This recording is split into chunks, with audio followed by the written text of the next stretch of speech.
Hey, Coach, man, what time is it? Oh, Slim, you know what time it is. 6 o'clock, straight up and down.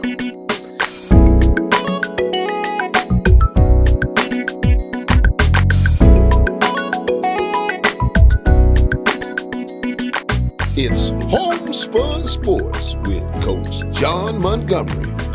Sports talk with a twist of down-home wisdom.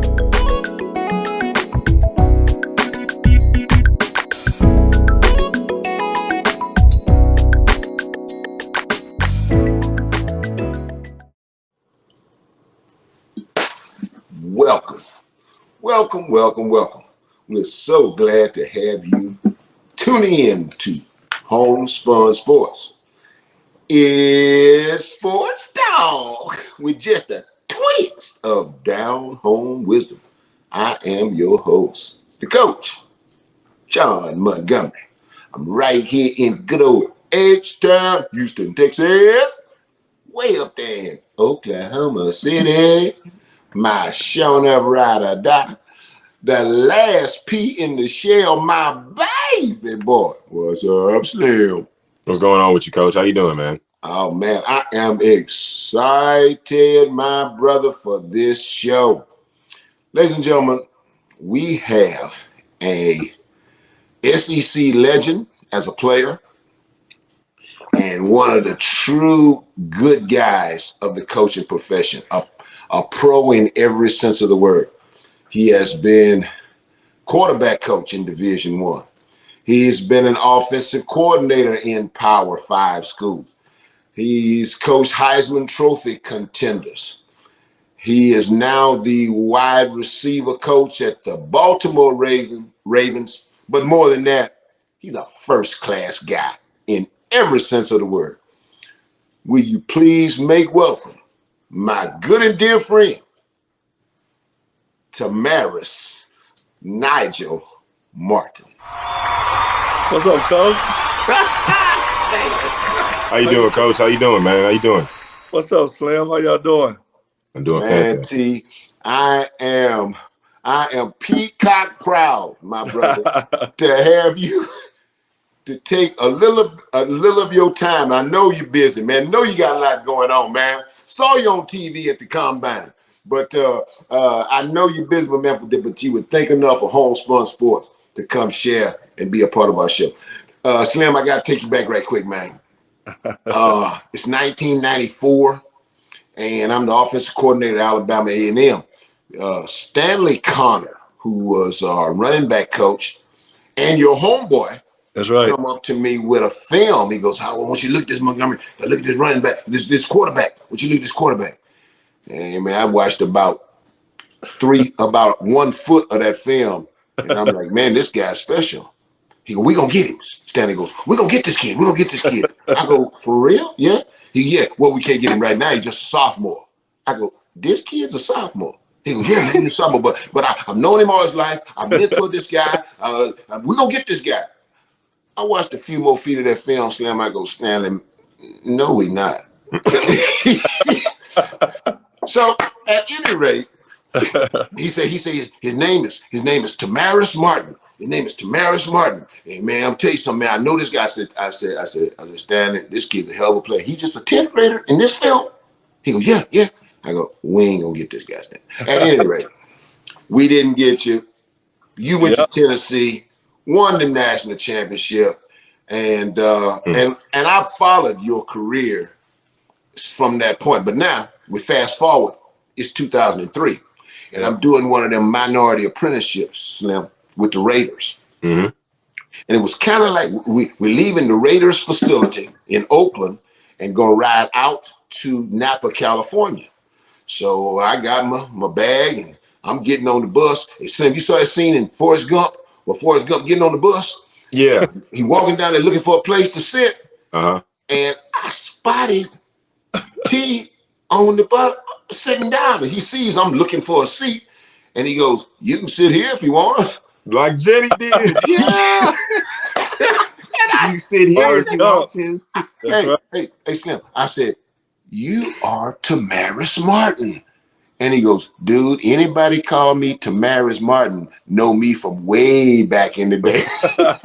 I said, and I told him the story about Stanley Connor. And we've been chopping it up ever since. That's right. T, man, thank you, brother. We appreciate it, Coach, man. You the OG, man. Lot of wisdom. I stopped by the crib when I was recruiting in South Carolina before, man, and you've always been a good man to me, spread your wisdom and knowledge in the game. And being someone like myself, we look up to coaches like you, man, that do it the right way, do it for a long time. And then as a father, man, I love being a part of this, man, seeing you and your son on here, just paying it forward, man, next generation, man. I really appreciate it. Well, we appreciate you. T, I'm going to tell you, man, the only thing that I regret that we couldn't have had you on last month. Oh, yeah? Black History Month. Oh, yeah. Well, every month is Black History Month. Yeah. Every month is Black History. Oh, thank you, Coach. You know what I mean? Thank you. So we all good. But T, you are Black History. I appreciate that. By my count, 9 African Americans have led their team to a national championship in Division I. That's big. You, Deshaun Watson. Yep, Deshaun. Charlie Ward. Got Cam. Jamel Holloway. Jamel. Darren Hagan. Yep. Homer Jordan. Homer. Cam Newton. Yes, sir. Tommy Frazier and Vince Young. And Vince Young. Hey, man, that's elite company, man. I'm honored, man. A lot of them I grew up, like Charlie Ward, it's the reason why I wore number 17, him and Doug Williams, Jefferson Street Joe. So my dad, it goes back from my dad, Jefferson Street Joe, Doug Williams, Charlie Ward. It was some pride in wearing number 17. Yeah. You wore 17 at Williamson High School? I wore 19 in high school because of Kendrick Nord. He was from my high school and played at Grambling. Okay. So I looked up to Kendrick, and I wanted to be like him, so I wore number 19 in honor of Kendrick Nord. That's right. Much respect, Coach. That's right. That's right. Kendrick Nord, Grambling Tiger. So, T, now you coaching White House, Baltimore Ravens. I got to ask you this now. Everybody thinks with you White Out, you think, speed burners. Yeah. Okay. And there have been a number of guys that could run that played, but T, there have been a bunch of them that could run a hole in the wind that couldn't play dead in a grade B Western. Yeah. On the other hand, you got guys like Steve Largent, 4'6" guy. Michael Irvin ran more 4'6s than he did 4'5s. Okay. Yeah. And quiet as kept now, I was coaching in the SWAC when Jerry Rice was at Mississippi Valley. Jerry Rice on the clock was high 4'5" and low 4'6". Now, you tell me why some guy, what does it take to make you in the league? What does it take? What makes a great wide receiver in the National Football League? I just think with the guys you name, those guys are playmakers. Even Michael Irvin, his nickname is Playmaker. And it's all about body control and create separation. So whether you're a fast guy that can slow down and get control to change direction, whether you're a guy who, I don't think any of them are slow. Having an opportunity to play with Jerry Rice later in his career in Oakland, Jerry still got separation. He still ran crisp routes. He caught everything. And being a former quarterback and having that quarterback-receiver relationship, it's about being at the right place at the right time and building that trust that when the quarterback put it in my area, that I'm going to make the play. And so you take guys that, like you say, the measurables, height, speed, length, where you talk about, wingspan, the ability to jump, the ability to change direction, but ultimately mental toughness, physical toughness, and catching the ball, regardless of the circumstance, regardless of the weather. You mentioned a lot of guys who played in, some warm weather, some guys who played in some cold weather. So those are the things. When I was in college, I went around looking for all these different factors. And now in the National Football League, we get the opportunity to evaluate the receivers in the upcoming drafts. Going on my second draft now with the Baltimore Ravens. And those are the things that I look for. I look for guys who, at the end of the day, you got to separate. And in the National Football League, you get a lot of man-to-man coverage. You got corners that make 90 million, a lot of money, and so they are paid to cover your top wide receiver. And you got to win those man-to-man matchups. Coach, we mentioned that you were from Williamson High School in Mobile, Alabama. From there, in 2000 you are the 163rd player taken in the 5th round. Yep. As a player, you start your career off as the Pittsburgh Steelers. From there, you went to overseas. Went to Philadelphia. Philadelphia. I played the NFL Europe as a Pittsburgh Steeler. Yes, sir. With the Ryan Fire. With the Ryan Fire, no question. Ryan Fire. Great time, man. Great team. Then from there, you went to the Philadelphia Eagles. Yep. Oakland Raiders, and then the Bombers. Yeah, I played 2 years in the CFL. Yeah. Yes, sir. Winnipeg. I mean, and then as a coach, you start your career off at Morehouse. Yeah. Yes, sir. And then from Morehouse, North Cobb High School. Yep, North Cobb, North Atlanta. North Atlanta High School. Yes, sir. And then New Mexico.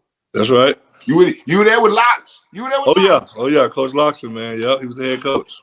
And then University of Kentucky. Yes. 2010. With Joker Phillips as the head coach. And then the USC and then USC Trojans. And then Tennessee. Yep.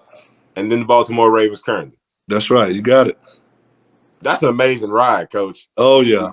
I mean, a lot of man, a lot of experience. As you know, growing up, the son of a coach, man, you don't always know where you're going to live. But as long as you're doing a good job and working hard, and the whole thing is about being around young people, And for me, I didn't know I would be, in the NFL as a coach. I just, when I retired from playing, I wanted to be around the game at some capacity. So I did television, did radio, and I found myself still working out a lot. And that's when I bumped into a young Cam Newton when he was just out on the field, working out. And his dad walked over to me and asked me to work with him. So I started Cecil. with Cam. Cecil, yeah. So I worked with Cam, and that led to me privately training a lot of quarterbacks in the Atlanta area, which led me to get a job with Nike, going around the country doing quarterback camps, which led to me being seen by Mike Loxley, Chip Kelly, because at Coach Montgomery, you remember these days when college coaches could go to combines and camps. And that's how I got seen. I was working a Nike camp, and Chip Kelly saw me, Mike Loxley saw me. They gave me their cards. And that year in Nashville, the coaching convention was in Nashville, and that was the same year that Chip Kelly became the head coach at Oregon, and Mike Loxley became the head coach at New Mexico. And both offered me jobs. Chip offered me a job to be a receiver coach, and Lox offered me a job to be a quarterback coach. And I wanted to coach quarterback. So I ended up, as crazy as it sounds, I ended up taking the New Mexico job over the Oregon job because I wanted to coach quarterbacks. And so, and in this game, in this business, you want to be in that room, and you want to be able to show. And sometimes, I played the position, so I know the position and can coach the position. But as a young coach, I wanted to cut my teeth in the business coaching quarterbacks. And T, that's so important, man. Yeah. As an African American coach, especially a man of your background and what you had already accomplished, national championship quarterback, to get that on your resume. You wasn't going to die in Albuquerque, and you knew it. But to have the opportunity to get that on your resume, quarterback coach. We had Jim Caldwell on a few weeks earlier. He alluded to the same thing, man. African American quarterback coach. Yeah. Yeah. What advice, Coach? What advice? Speaking of quarterback coaches and coaches in general, what advice would you give to those coaches? Just a young coach coming to the business, number one, I would just say do things the right way and do it hard, man. I showed up early, stayed late, did what I had to do to get the job done, basically. It was nights where I slept in my office, nights where at Morehouse College Stadium, downtown Atlanta, my wife. I know where you at, player. I know where you at. Boy was sleeping on a blow-up mattress underneath the stadium at Morehouse Stadium, man. And it led to, you got to do what you got to do, man. Some lonely nights on that highway, falling asleep. You pull over to Drury Inn somewhere, check in and get some sleep. But I would just say, man, I went hard, man. I just wanted to do good at my job, whatever it was, quarterbacks, receivers, coordinator, recruiting. I wanted to be thorough. You know, you want to be able to stand up in front of people and speak, you know, in a way that they understand. You got to be a Right. great teacher, you know, and ultimately your players got to play for you, you know. And so if I'm a young coach, you know, this day of social media and all that, you know, Gil Scott Heron said way back in the day, the revolution would not be Will televised. not be It televised. You will know, not be and televised. so, you know, a lot of guys posting stuff on internet and doing this, that, and the third, but it's about the people that you're serving, man. It's about these players. Great players make better coaches, but our job as coaches is to get them better. And all great players want to get coached hard, and they want to be the best. And so that's what I would say to a coach getting into the business. T, man, listen, we appreciate you coming on our show, man. Yep. Right quick, I got to run this past you, man. You in that AFC North, Oh yeah. and it was once upon a time it was just you and the Steelers, okay? But now you look at it now. We know the Steelers gonna have a quarterback. We know they gonna have a new quarterback. Mm-hmm. The Browns got a quarterback that you can win with, but you won't win because of. Nope. Okay, so they're probably in the quarterback hunt too with Baker Mayfield. You can win with Baker, you won't win because of Baker. So they're probably in the quarterback market.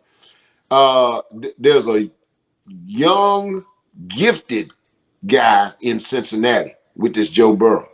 Okay, I got all the confidence in the world that you guys are gonna get Lamar paid, get a deal in place with him.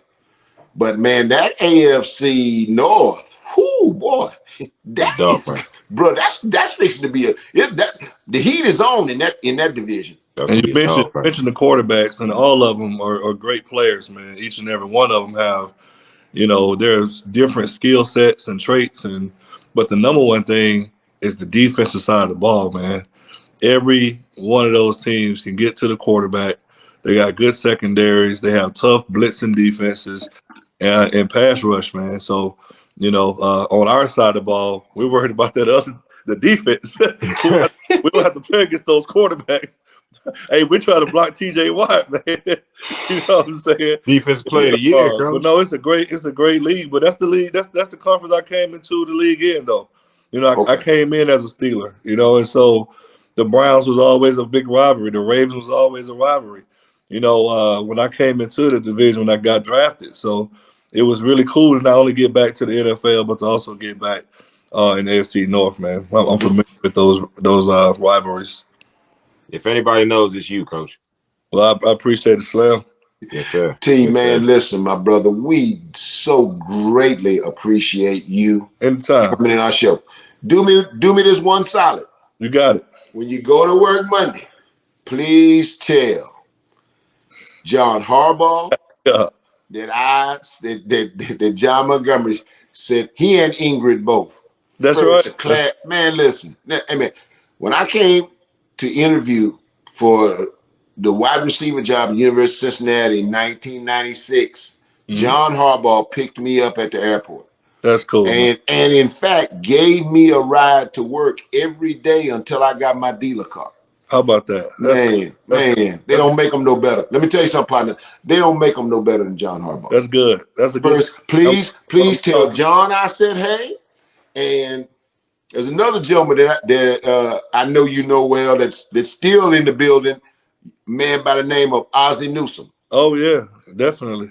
Hey, let me tell you. See, I coached Ozzie's brother at Alabama A&M, Thomas Newsome. Okay. And Ozzie got to know Ozzie through his brother. And please tell Ozzie that I said hey. I send my warmest regards. And man, you know, hey T, man, I go back to '94 with you, bro. And I was a Ravens fan before you went to work. Oh, that's cool. That's what's up. Hey, Good man, luck to you, T. You guys get me on the anytime, man. I really like it. And I support the show. And thank you guys for inviting me and having me on here tonight. Man, thank you, Coach. It was our pleasure. It was our pleasure. God bless you, Tamaris Martin. Okay, y'all take care. Take care, Coach. Take care. Thanks, T. Appreciate it. Wow. You know what, Slim? I forgot about this, and T mentioned it.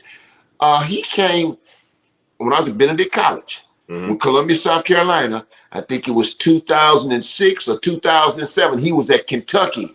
And I said, he came to our house. He sure did. I forgot about this. 1137 Carbondale, coach. To encourage you. He sure did. 1137 Carbondale. Yeah. Yes, sir. Yes, sir. Yes, sir. He came to our house. He sure did. And man, just a first-class guy. And I'm talking about a show-enough ball coach. God bless you, T. Martin. We appreciate you coming on our show. And now, ladies and gentlemen, without any further ado, I proudly bring to you Slim's Pickens. What in the Pick it away, Slim. wide world of sports is going on here? In a statement released on Monday, Art Briles said, "Unfortunately, I feel my continued presence here would be a distraction to you and to your football program. And that's the last thing I want." Well, that's an inaccurate statement, Art Briles, because it was never your continued presence as Grambling State University's offensive coordinator. It was your initial presence as Grambling State's offensive coordinator. That was the distraction. In wake of sexual harassment charges and allegations to the Baylor University football program while he was head coach, and I'm talking about 52 committed charges against 52 players, including 5 gang rapes with 10 or more players at one time between the years of 2011 and 2014.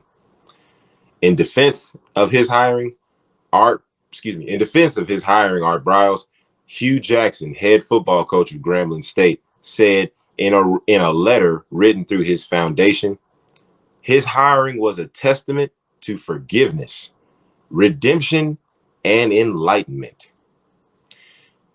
In the 8-year run as head football coach at Baylor, Art Briles had a record of 65-37.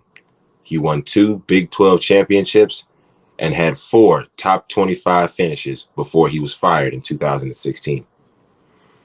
So, Hugh Jackson, are you really telling me that it took, now after 6 years and not one college football hire since, it took HBCU, Grambling State University, to be redemptive,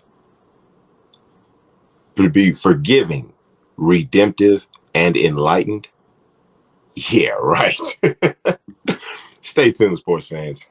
And that's Slim's Pickens. Hell of a job. Hell of a job. Listen, and I think you're spot on correct with that, Slim. The thing you're hoping for now, if you're Grambling, the true Grambling fans, the people that are dyed in the wool black and gold, they are hoping that Hugh Jackson is successful. Yeah. I mean, he got to win now, Coach. He's alienated himself. There's no question about it. He's alienated himself. And while he has alienated himself, Mildred, he's also into them to the tune of about, what, 1.4 or 1.6? 1.6. That's his contract for the next 4 years, Coach, at $1.6 million a year. 1.6 million together. And that's to the tune of $400,000 a year. And yes, that's sir. a lot of coin. That's a lot of coin for that little HBCU up there in North Louisiana. So you're hoping that this guy wins, because what he has proven by bringing on Art, or attempting to bring on, because he was there for 4 days, Coach. Attempting to bring on Art Briles, what he has proven is that he is an outsider. Most definitely. He has proven that. And because he's done that, Slim, rest assured, Hugh Jackson can win the Bayou City Classic 5 years in a row. They'll never accept him. No. He'll never be what Coach Prime is to Jackson State, Coach. Bingo. Understand something. HBCU's a little different. They have to accept you, okay? Deion Sanders came in there, Florida State background, prime time, great player in the NFL. I get it.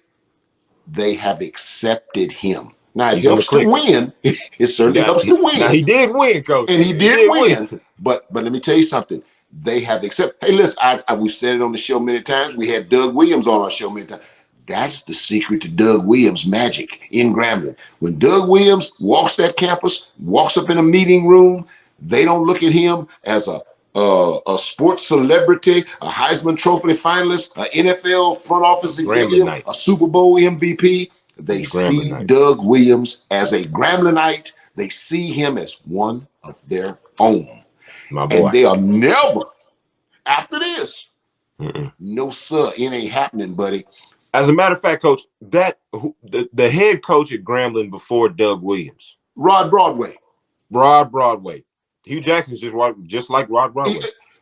Good point, Mildred. Rod Broadway, very good football coach.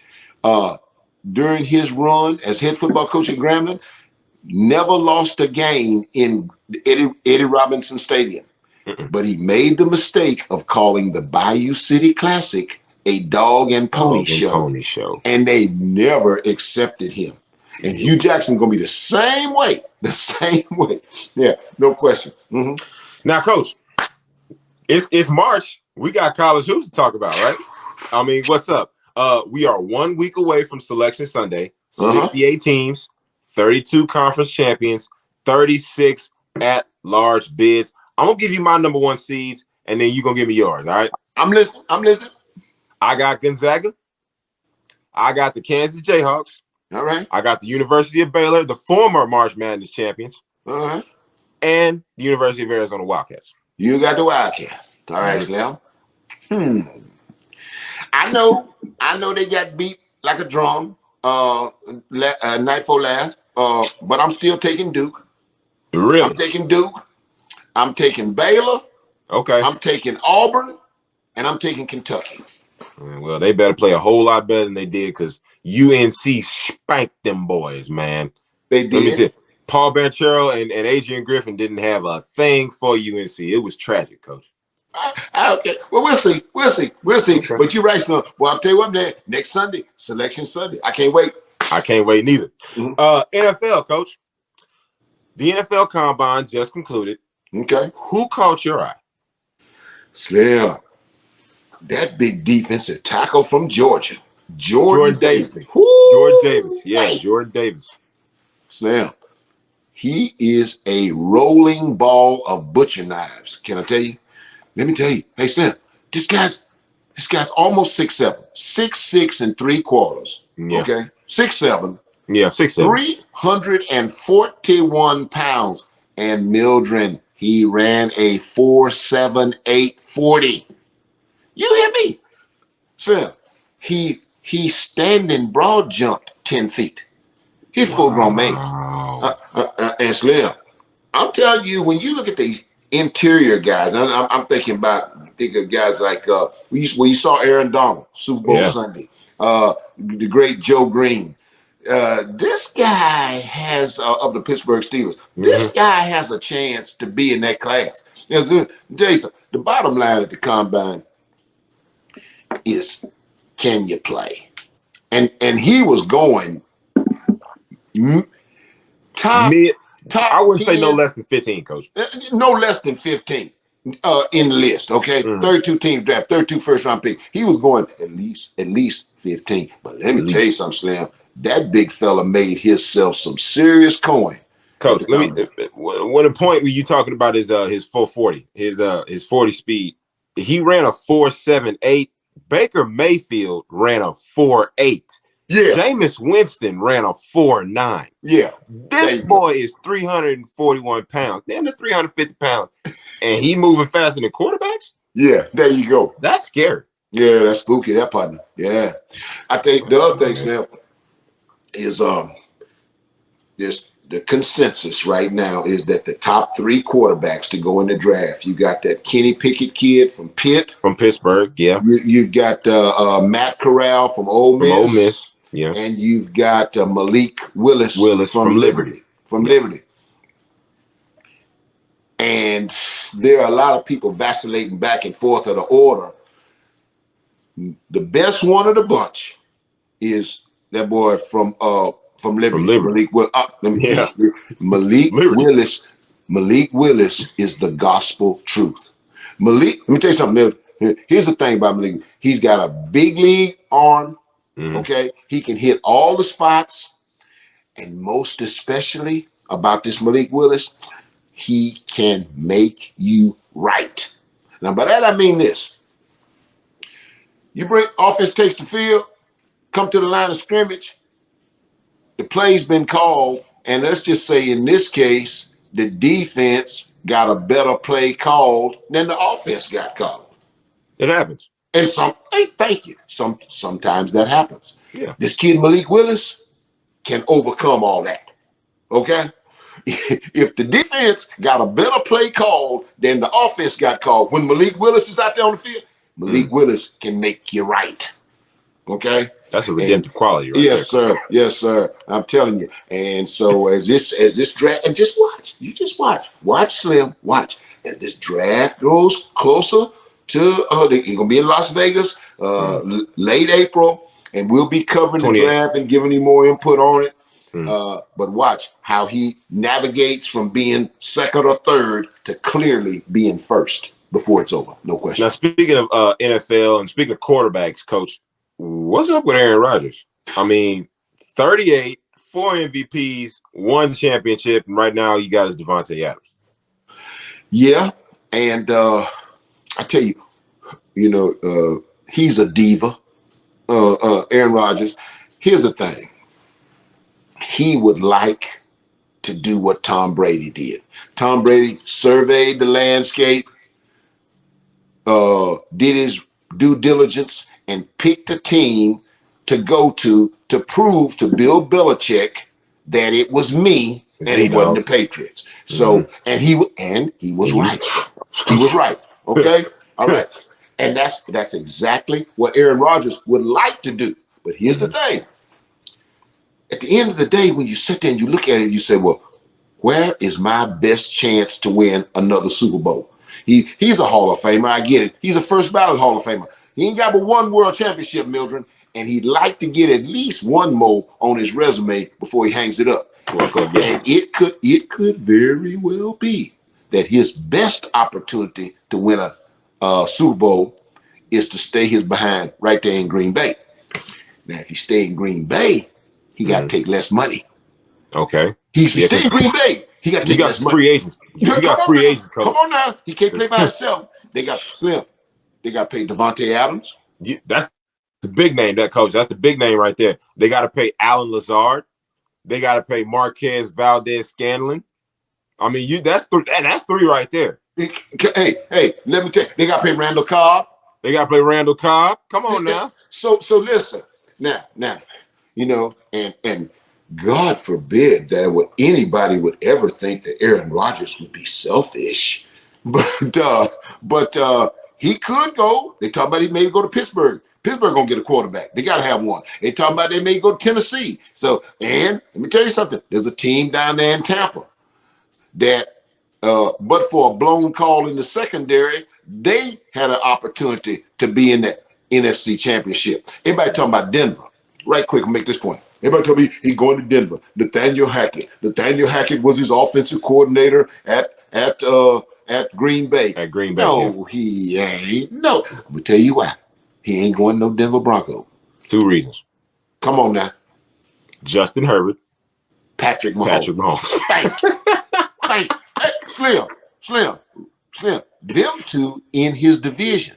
To say nothing of Joe Burrow. Okay? So no, I don't see that happening, Mildred. He could very well end up being in Green Bay. He's a diva. He likes the spotlight on him. And right now, that's all everybody's talking about. What's Aaron Rodgers going to do? And he's having a ball keeping the league and anybody who's interested on the edge of their chair. He's having a good time with it. You got me going in circles. If he's smart, he gonna take less money and stay in Green Bay. Yeah. Coach, it's a big year for a lot of veteran quarterbacks. I'm talking about not only Aaron Rodgers, Kirk Cousins, Baker Mayfield, Derek Carr, your boy, Deshaun Watson. Yep.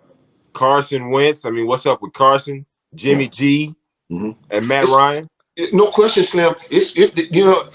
Veteran, and again, this is not a good year numerically. There's not a lot of first round talent. It drops off real quick after those three, after Pickett, Malik Wilson, and Matt Corral. It drops off real quick after, as far as the college. So veteran quarterback movement could very well define this year's NFL draft. Because if you're sitting there in your San Francisco, you just mentioned it. If you're sitting there in your San Francisco, how long do you wait after moving up to take Trey Lance? And oh, by the way, you moved up to the third pick to take Trey Lance, to leave him sitting on the bench behind Jimmy Garoppolo?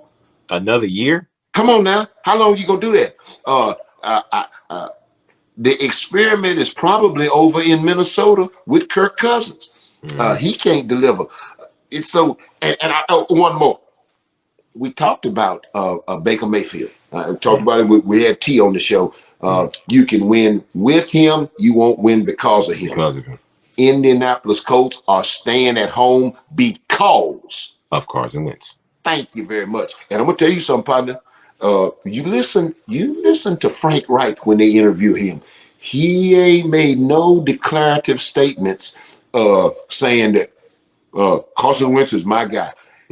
Cause one thing's for certain, he went out on a limb and said, "Give me Carson Wentz," and it didn't work. And if it don't work next year, you're gone. Come on now, Carson Wentz.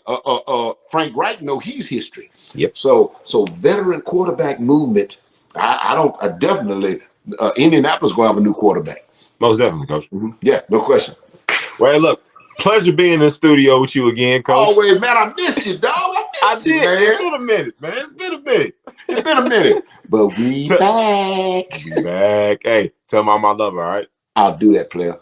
Give my love to everybody in good old Oklahoma City. No question. We know it. Take care, Coach. Take care, buddy. Take care. I was fortunate enough to have a ringside seat as to the issues concerning Kyler Murray and the Arizona Cardinals. In 1986, I was an analyst for Coach Jackie Sherrill and the 1986 Texas A&M Fighting Aggie football team. And Kyler Murray is talented. He's a winner. He is intelligent. And he is arrogant. And he's listening to his father, Kevin Murray, who is intelligent. When he played football at Texas A&M from 1985 to 1986, he was gifted. He was a winner, and he was also very arrogant. Kevin Murray was the Muhammad Ali of the Southwest Conference in 1985 and 86. He was the best player in that conference, and he didn't have any problem in letting you know it. From the coaches to the equipment managers to the people passing out ice water on the sideline, to a man, if you ask anyone who's the best football player on this team, all of them would tell you Kevin Murray. And we had 2 first-round picks on offense, Roger Vick, Rod Bernstein, and 9 of the starting 11 on defense played in the NFL. And to the Arizona Cardinals woes, it's your own fault, because if there ever was a person who needed the direction of a strong black man to be his coach, it's Kyler Murray. I know 2 men who I know would set him down. I'm talking about Jim Caldwell or Todd Bowles. And the first thing they would do when they walked in that building would have a sit down, come to Jesus meeting with Kevin and Kyler and let Kyler know who's running this show and show him how to be a pro quarterback that'll have an opportunity to get to Canton, Ohio. And then for the Arizona Cardinals to negotiate a contract and pay the general manager and the head coach contract extensions before they take care of the best player on their team? Shame on you, Arizona.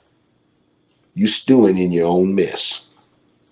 And hey, that's how I see it. 6 o'clock. Straight up and down. Hey, listen, that's how we see it, and that's how it is. You better believe Thank God we get to do this again. Thank God. Ladies and gentlemen, thank you so much for tuning into this week's episode of Homespun Sports. Sports talk with a twist of down home wisdom. Thank you again to Coach Tamaris Martin for being our special guest on tonight's episode. We certainly appreciate you so much, Coach, and we look forward to a healthy relationship with you in the future. Remember, ladies and gentlemen, not only can you catch this episode of Homespun Sports on YouTube, but on iHeartRadio, on Spotify for your viewing and listening pleasure. No question. Man, it was good to be back in the studio with you again, Coach. I can't wait to compare brackets and beat you again this year. Well, we're going to see. We're going to see. That's for sure. Let's go ahead and get up out of here, Coach. My brother, you ain't saying nothing like, wait. What? He said, bang. Hey, all right then.